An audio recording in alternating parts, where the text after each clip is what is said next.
Today, we are going to be talking about where to focus your time, energy, and efforts as a teacher, author, slash TPT business owner in 2023. And if you're watching on video, then it's obvious I'm in a different place. I'm in a different location. We are on vacation this week. And it just so happened that this week, TPT had stated that they were going to release new guidelines or updated guidelines for search engine optimization on Teachers Pay Teachers. And so I was going to record that episode when we got that information. But unfortunately, TPT did not end up releasing that this week, which is a bummer for many reasons.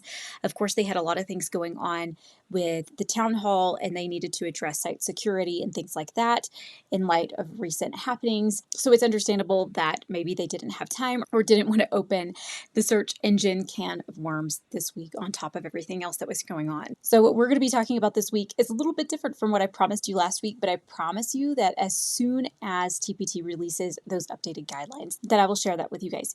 So today we're going to be talking about where to spend the majority of your time when you're growing your TPT business. Okay. And it may not be the answer that you're looking for. I think a lot of times when people come to me, they say, where should I spend my time? And they don't realize how incredibly personal that answer can be. Because what's working for some people isn't necessarily working for other people, and every business is different. But there's a general rule of thumb that you can follow for how to spend your time.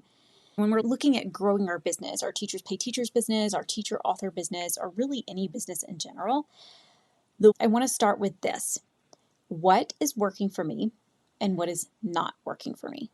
And I'm going to make a list. It's going to be 3 columns. I'm going to have a big line going down the center with everything on the left-hand side being what is working for me. Now, I'm going to clarify here, when we're talking about what is working for me, we're not talking about the things that you feel confident in. What we're talking about is what is actually bringing in revenue, not what's building more followers on Instagram, not what's getting more likes, not what's getting more comments, but what's actually making me money in my business.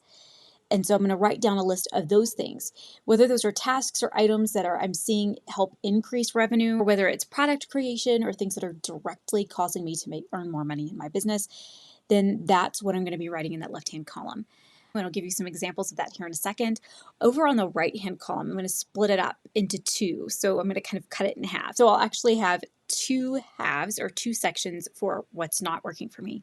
And we'll talk about what that is here in just a second. But let's spend some time on what is working for you. I think that for the majority of people, if you start with what's working for you and you spend more time and effort there, that's where you're going to see the biggest payoff and the biggest growth.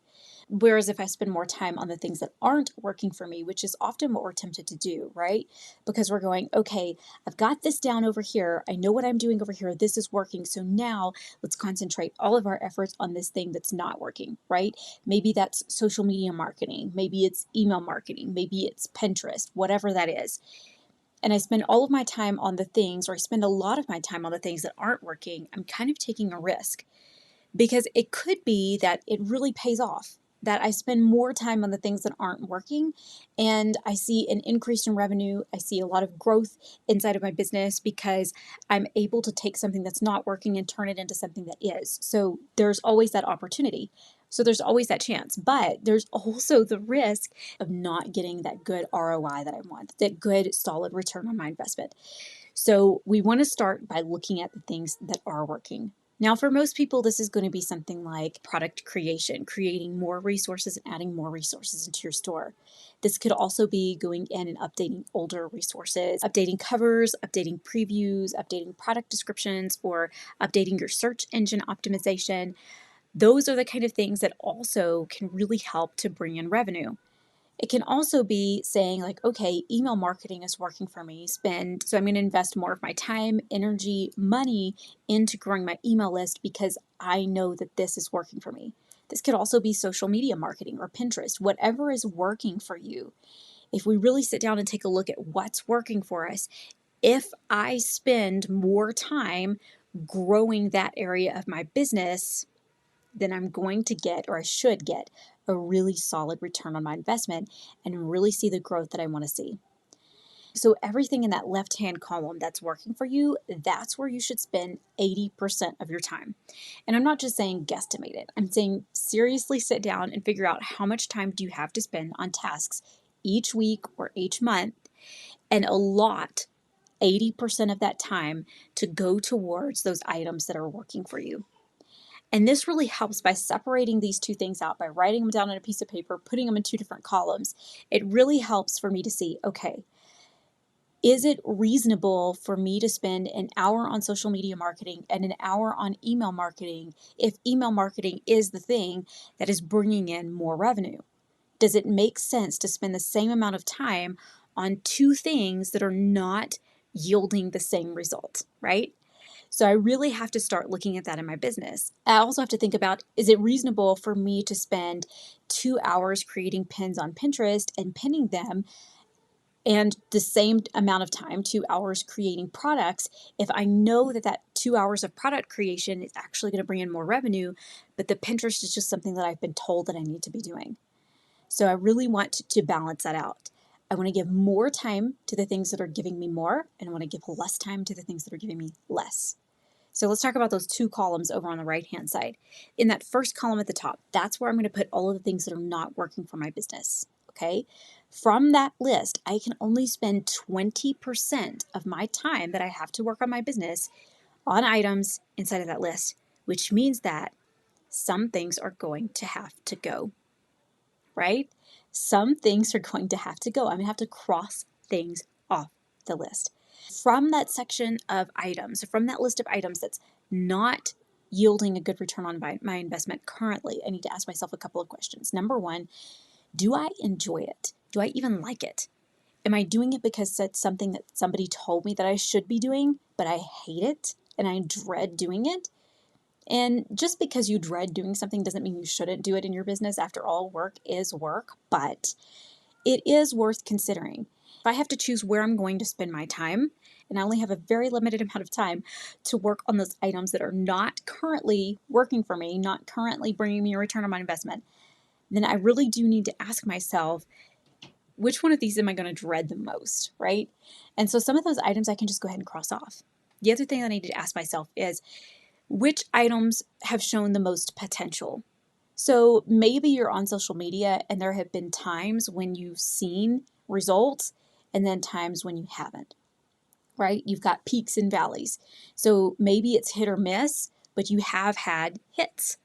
So maybe that has shown some potential for you. Or maybe the same for Pinterest. Maybe you see traffic coming in from your Pinterest tab, but you just don't feel like you're doing it very well. So I'm going to go ahead and I'm going to circle items that are showing me some potential, because those are going to be items that I'm going to consider actually spending that 20% of my effort on, or 20% of my time on. The next thing I want to do is I want to ask myself, which things aren't growing because maybe I'm not actually giving it my best. So which things on this list of things that are not working for me are probably not working because I'm not giving it 100%. Now, you may find that there's some correlation between the items that you're not giving 100% to and the items that you don't enjoy or the items that you dread, in which case you're going to have to kind of figure out and make a decision. Do I want to commit to this, or do I want to go ahead and set it to the side and commit to coming back to it later? Or maybe I don't ever want to do it, okay? So I'm going to ask myself those three questions. I'm going to say, which items have shown the most potential? Which items do I really not enjoy doing? And then which items are probably not working because I haven't given it my all? And after asking myself those three questions, I'm going to pick one or two things on that list, depending on how much time I have. 20% of my work time may be quite a bit of time. It may not be very much time at all. And so for some people, if you only have, say, 4 or 5 hours a week to work on your business, you may only have an hour to dedicate to those tasks, and you're not going to be able to divvy up that small amount of time to several different tasks, right? So we really want to think about how many can we fit in, and I think for most people it's going to be one or two of those items that aren't working. And we are going to commit to not focus on anything else that's on that list of items that's not working. And we are going to take that 20% of our time and we're going to focus it only on those 1 to 2 items. and give them our full efforts, 100% effort, and our full attention. So by focusing 80% of our time on items that are working for us, for most people, this is going to be product creation, product revision, updating, any kind of steady marketing, blogging, email marketing. Those are two really big ones. So if you've just started your business and you're like, I don't know what's working for me yet because I'm not making any sales, those would be four really great places to start. Product creation, product revision, that's updating your SEO, updating covers, updating previews, updating product descriptions, blogging, and email marketing. Now let's talk about this. Let's say that you get to the end of the list and you look at it and you're like, I don't have time to do all of this stuff. Even 20% of my time is not enough time to focus on those items on my list that are not currently bringing me a good ROI. Or maybe 80% of your time is not enough time to focus on some of those items that really are bringing in revenue and are growing your business. Then maybe this is where it's a really good opportunity for you to look and to see, like we talked about last week with Katie Geddes, where can I bring in a virtual assistant? Where can I bring in help to kind of help build more margin out? So I was talking to someone yesterday inside of a coaching call, and I told her, I said, here's the items that I would focus on. And this item right here, which would bring you a really good return on your investment, I believe, which is updating her covers. This is something that I would hire out because it's a really simple task. Once you made the template, anyone would be able to follow that template. And so this would be a really good item to hire out. So sometimes you can create a little bit of margin within your schedule and free yourself up a little bit by hiring a VA or by hiring an assistant to help you with some of those tasks. Now, if you missed that video, you can find a link to that down in the description because it was a fabulous episode about hiring a VA, even for brand new TpT sellers who may not have a large budget. You would be amazed at how affordable hiring a VA can be. All right, you guys, thanks so much for being here today. Be sure to watch those inboxes for an email from TpT on updated guidelines that'll be coming out soon, and then I'll be doing a follow-up as soon as they've released those. As always, if you enjoyed this video, be sure to like it and to subscribe. I put out weekly content for teacher business owners to help you grow your business in a way that is simple and sustainable for the classroom teacher, and I will see you in the next video.